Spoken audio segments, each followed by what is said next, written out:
Hello traders and welcome to another video review. Today is Wednesday, August 9th, 2023. Let's find out what's going on the Forex economic calendar today. As you can see, we got some important data released already over the night. Electronic card retail sales in New Zealand is on the level of 0%, just as expected. CPI in China beats the expectations of minus 0.1% with the actual reading of 0.2%. The PPI is lower than expected, dips to minus 4.4%, while the market participants expected minus 4.1%. Inflation expectations in New Zealand are on the level of 2.8%, and CPI in Mexico, this data is scheduled for release at 2 o'clock today. The CPI is expected to increase from 0.10% to 0.49%. Retail sales data from Brazil is expected to be released at 2 o'clock as well, and then the data from the Canada coming in.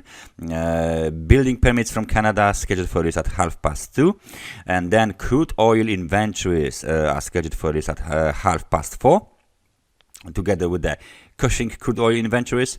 CPI from the Russian Federation, this data is scheduled for the release at 6 p.m. and then at 7 p.m. there's 10-year note auction from the US. So US 10 years are being auctioned at 7 p.m. Our data will be provided. The previous reading was 3.857%. So only one very important event today: crude oil inventories. Nevertheless, plenty of the CPI and PPI data were released overnight as well. So CPI, as we know, are consumer price index. So as you can see, there is still inflationary pressure all over the world. So for today, let's take a look at the British pound first. Euro dollar first. Why euro dollar? Because we got this ABC pattern to the downside. Let me just concentrate on the 4-hour chart a little bit. So what we've done here just recently was the 4-hour ABC pattern to the downside. So if we just take our Elliott wave corrective cycle, so if we treat this movement from the lows of 1.0913 as an impulsive toe, so we get A, B and C to the downside. There is nothing wrong with this kind of a, let's say, labeling here for the Elliott wave, and we got this intraday technical support at 1.0913 ready for our disposal. It looks like we got another, of course, lows 1.0930.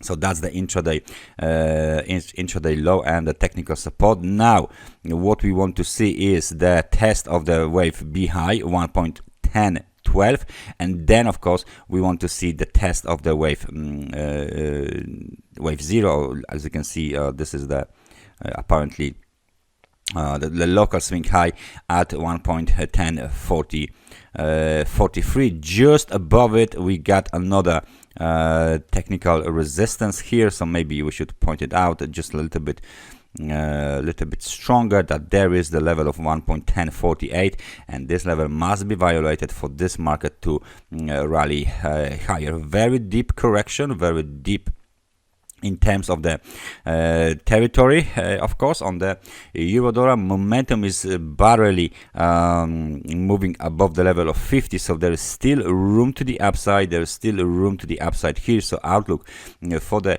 euro dollar in the coming hours remains bullish, because we might be continuing this up movement here after the ABC correction was completed. So that's the euro dollar. Let's take a look at the US dollar to the Canadian dollar, because we got data from the Canada today, building permits and the crude oil inventories that might affect the Canadian and dollar rate and the US dollar rate at least a little bit. So what we have here, it's a very smart bearish engulfing pattern, roughly, let me just point this out, roughly around the level of 1.35. so that's the high. Then we reverse towards the 50 pivots moving average and hit the local, let's say, technical support, which is roughly around the level of 1.04 1.3398. This is it. So we are still trading above the key technical support located at 1.3386. So that's the swing high here, the extreme high from the this is the July 7th 2023. We might make some sort of the zone here around this two levels, 1.3377, 1.3388. So this is a very slight but strong zone. As you can see, it's been tested plenty of times, and it will act as a support zone for the bulls. We got a bearish divergence, of course. Why not? We got the bearish divergence, so between this high and this high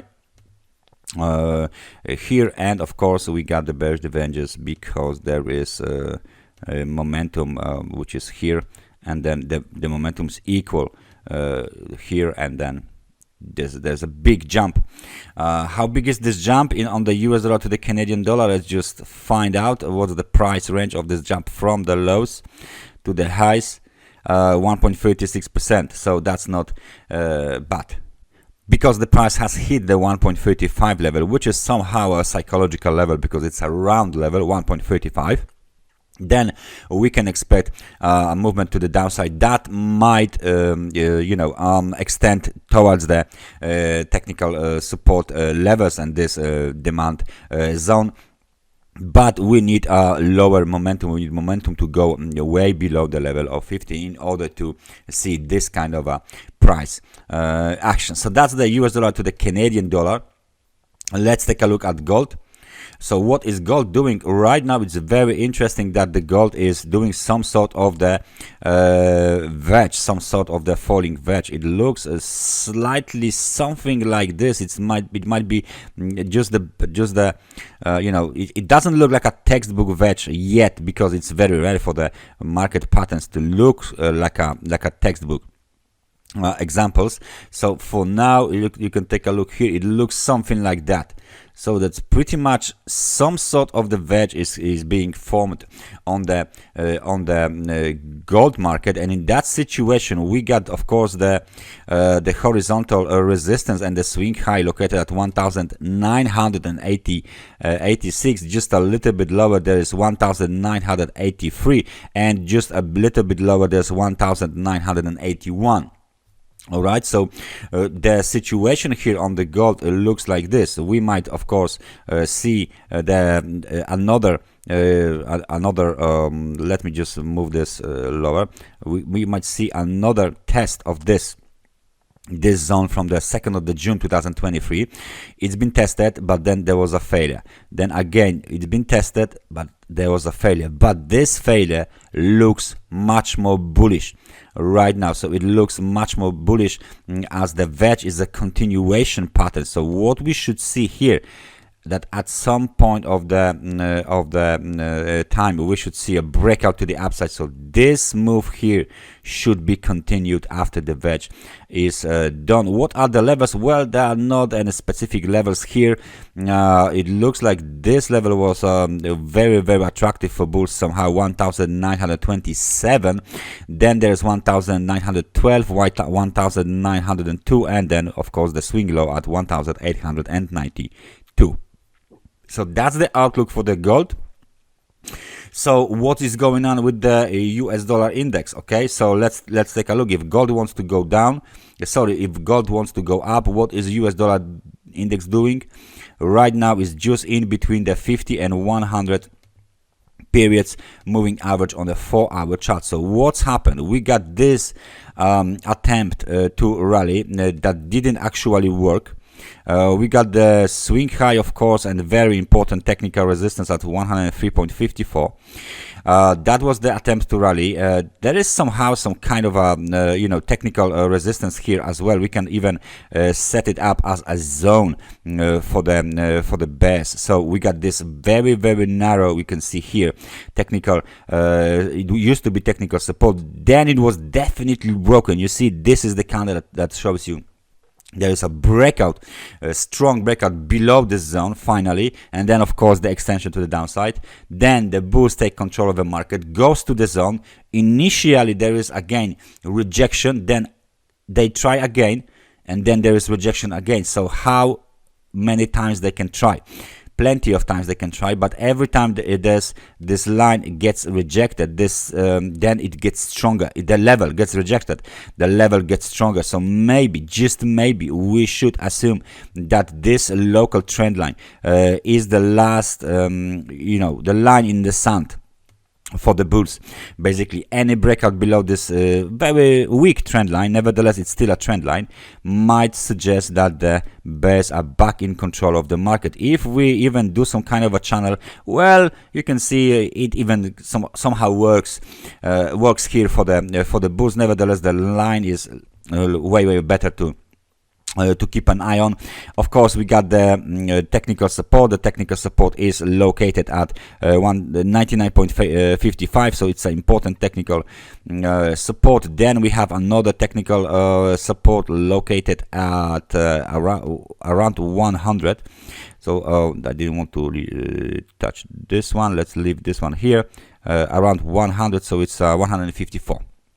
Okay, momentum coming towards the level of 50, so any extension to the downside will extend the momentum to the downside as well, but there is still the room to the downside. There is still the room here, so we should expect US dollar to come down towards the lower levels, and the first confirmation comes with the movement below 101.70. And last but not least, let's take a look at the Bitcoin, because he is doing something finally. It looks like the Bitcoin tries to rally. So we got this trend line here. You remember this trend line for the Bitcoin. Of course, it's a short-term resistance line. The Bitcoin finally broken above this line after making a low at 28,661. We got very nice extension. We broke above the first local high at 30,000, which is a magnet, of course, for the price, because it's a round number, it's a psychological level.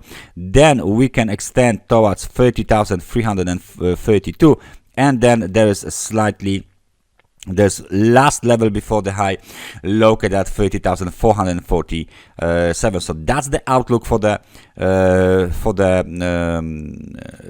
Bitcoin. It looks like the bulls are finally in charge of the market. That the market is coming off the extremely overbought conditions, but the momentum is still strong. So as long as we are not back under the trend line, the outlook it remains bullish for the Bitcoin as well. And sooner or later we should see higher levels on the Bitcoin, like 30,000, 30,500, and 30,000, and maybe 31,790, which is the swing high from the last impulsive wave up.